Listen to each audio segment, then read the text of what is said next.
Malgré le coronavirus, les municipales auront bien lieu ce dimanche. Le préfet des Bouches-du-Rhône a détaillé toutes les précautions qui seront prises. À Digne, c'était le grand débat des municipales ce midi, la Provence RCF, résumé en quelques minutes d'un débat de 2 heures. Et enfin, gros plan sur l'expo Boris Vian à la gare TGV d'Avignon. On fête actuellement le centenaire de la naissance de l'artiste. Des municipales sous haute tension dimanche en raison du coronavirus, le préfet a détaillé ce matin toutes les précautions pour permettre au vote de se dérouler correctement dans les Bouches-du-Rhône. Il faut veiller à ce que dans les bureaux de vote, il puisse y avoir à proximité immédiate du bureau de vote un lieu où les personnes, tous les électeurs, nous-mêmes, nous pouvons nous laver les mains avant et après la votation. Deuxièmement, il faut veiller aussi à un minimum de précautions dans l'exercice même du vote. C'est pour ça qu'il est prévu dans la circulaire qu'il y ait des marques qui soient inscrites de façon à ce qu'il y ait une distance suffisante entre les personnes dans le déroulement même du vote. C'est-à-dire que les personnes attendent à l'extérieur mais avec un espace entre elles. Ensuite, elles entrent pour décliner leur pièce d'identité. Là aussi, il faut un espace. Même chose pour prendre les bulletins et ensuite se rendre à l'isoloir et après aller voter. Pour aller voter, nous recommandons fortement que les personnes se dotent d'un stylo pour signer. C'est-à-dire qu'il faut apporter son stylo personnel, de façon à signer comme chacun sait après. De toute façon, il peut y avoir manipulation, au moins de l'enveloppe de scrutin, parce que je le rappelle, les gens peuvent, recevant la propagande chez eux, peuvent sélectionner leur bulletin avant de venir, puisque les bulletins sont dans la propagande. Vous pouvez vous-même sélectionner votre bulletin, mais il faut respecter un certain nombre de règles. Quand on prend les bulletins, on ne peut pas en prendre un, on ne peut pas en prendre deux, il faut en prendre ou 0 ou plusieurs. Et donc des personnes peuvent prendre la précaution d'avoir leur bulletin sur eux, plié, et qu'ils mettent dans l'enveloppe qu'ils auront à prendre, puisque l'enveloppe, comme chacun sait, n'est pas fournie dans les documents électoraux que nous recevons par la poste. Le vote se déroulera dans des conditions de précaution telles qu'il sera peut-être plus long. Donc nous avons hier demandé à l'ensemble des communes, à l'exception de Marseille, qui de toute façon ferme à 20h, nous avons demandé aux autres communes du département si elles souhaitaient un allongement de la durée de votation, c'est-à-dire la fixation à 19h ou à 20h de la clôture des opérations. Ce mercredi à Digne-les-Bains, la campagne pour les élections municipales a pris une autre dimension avec un débat entre les 5 candidats organisé par la radio RCF, partenaire à cette occasion du journal La Provence. Un débat qui tombe à pic pour les Dinois, pressés de faire un choix à 5 jours du premier tour. Ce que j'attends de la démocratie. D'avoir un peu plus de clarté sur certains programmes. On attend de voir que les personnalités des différents candidats se révèlent de manière évidente et que ce qui est attendu par le peuple, c'est qu'on sache pour qui on va voter. Durant 1h40, les 5 têtes de liste ont eu 15 minutes chacun pour développer leur position sur les divers dossiers de la ville et ont fait part de leurs priorités s'ils devenaient maires.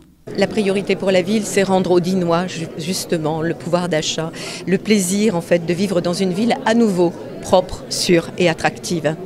Bien évidemment, aller prendre tous les contacts qui conviennent pour qu'à tous les niveaux décisionnaires, qui seront donc autant d'aides et de financeurs pour les projets que nous voulons porter. Et comme je vous l'ai dit, les contacts, puisque la plupart, en fait, ce sera aussi du public-privé. La première mesure, c'est de renouer le dialogue politique avec le président du conseil départemental et le président de la région, de façon à repositionner Digne-les-Bains dans le jeu politique, ce qui me semble fondamental, indépendamment des mesures prioritaires qu'attendent les Dinois, c'est-à-dire la propreté, la sécurité, une gestion rigoureuse de notre ville. Mettre en place le conseil municipal, prendre possession de la mairie et rencontrer le personnel assez rapidement et puis commencer à travailler, ouvrir les tiroirs, voir les dossiers qui sont à l'intérieur, toutes les études dont on pourra se servir ultérieurement qui nous permettront de gagner du temps et de faire des économies pour pouvoir mettre en place notre projet, notre programme. C'est peut-être le projet du territoire de pleine santé, puisque là nous arrivons à des moments très structurants de vraiment passage à l'action et donc de travailler aussi bien sur la partie tourisme pleine santé et puis la montée en puissance du Living Lab au service de la santé autonomie et de l'économie dédiée aux seniors pour augmenter l'installation des entreprises et l'emploi sur le territoire. Il y a tout à faire, relancer l'économie, travailler avec le monde associatif, relancer la vie de quartier et mettre en place une politique environnementale. Commençons par les choses qui ne nous coûteront pas cher, que nous pouvons en mettre en place rapidement, mais surtout, en finalité, la relance économique et le travail sur le centre ancien. À ce jour, aucun des 5 candidats n'envisage une alliance avec d'autres listes s'ils accèdent au second tour.